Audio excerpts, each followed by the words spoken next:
Few dates in German history are as loaded as November 9th.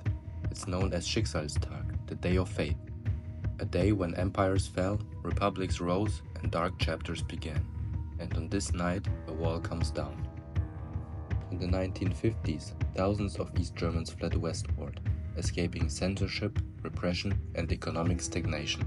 The wave of people became a flood, but Berlin was a loophole.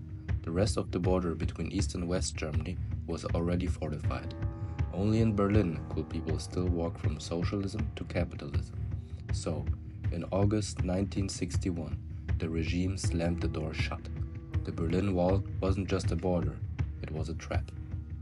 Behind the wall, a surveillance state took root. The Stasi didn't just monitor, they built an entire apparatus of informants. Roughly 1 in 6 citizens was involved. It meant that a neighbor, classmate, or even family member could be reporting on you.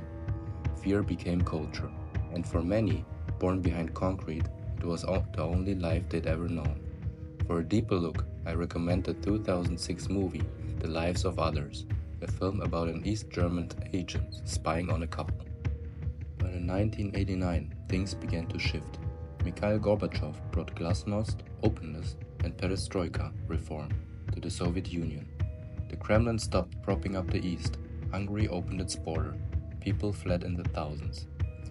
In East Germany, citizens took to the streets peacefully every Monday.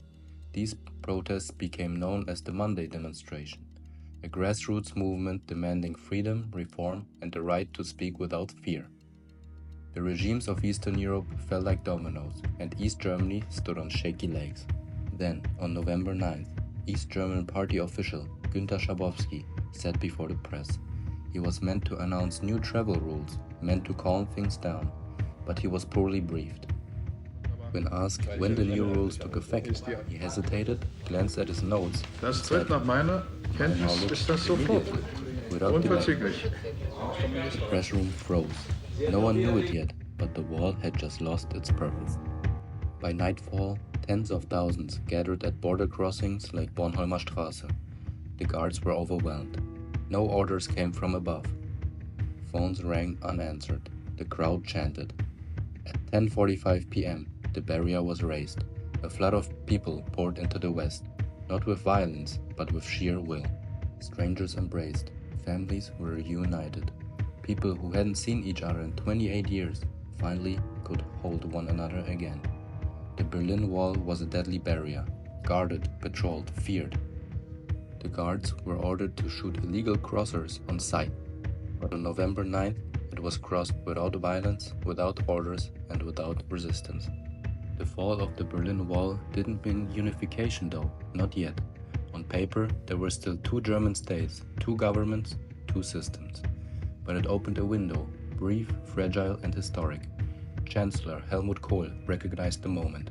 While the Soviet Union was reforming, the West remained cautious, but the German people were ready. Kohl moved quickly. He reassured the Allies, negotiated with Gorbachev, and promised both democracy and economic stability. Despite deep international hesitation, he seized the opportunity. And less than a year later, when the paperwork was finished on the 3rd of October 1990, Germany was whole again.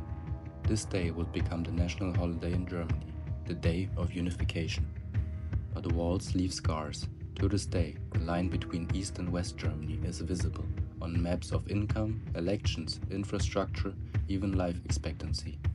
In the latest 2025 elections, almost the whole of former East Germany voted predominantly for the far-right party, while the West leaned toward conservatives or social democrats. The wall fell in one night. Rebuilding unity takes generations. And yet, that night didn't prove that walls can fall. It proved something greater, that peaceful revolution is possible. The fall of the wall was not just a German moment, it was a global signal, a reminder that change can come not with violence, but with people showing up. Not planned, not perfect, but peaceful. Let me know in the comments what topic I should cover next. And don't forget to subscribe so you don't miss it.